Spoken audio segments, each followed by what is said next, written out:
Ceguera Cervantes, known as El Mencho, did not start as a king. He was a poor boy who worked in avocado fields.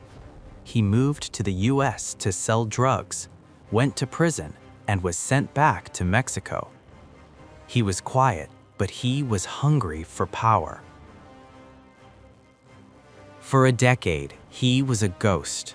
No photos, no sightings, just a name that made the bravest men in Mexico lower their voices. He started his own group called the CJNG.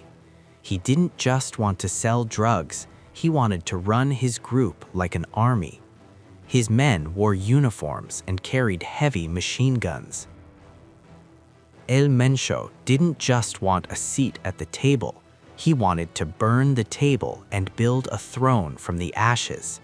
He turned a cartel into a paramilitary machine. Camouflage, heavy armor, and a discipline that felt less like crime and more like war. The Great Battle. In 2015, the government tried to catch him using helicopters. El Mencho's men did something no one expected.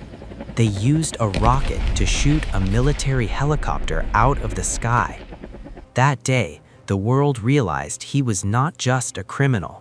He was at war with the country. Finally, in February 2026, his luck ran out. Soldiers found his secret cabin in the woods of Tapalpa. The mission was a surgical strike. Special forces and the National Guard surrounded the cabin at dawn. They used 6 helicopters and satellite intelligence from the CIA.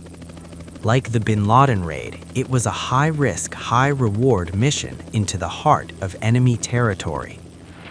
There was a giant gunfight in the middle of the night, and El Mencho did exactly what Pablo Escobar did on a rooftop in 1993.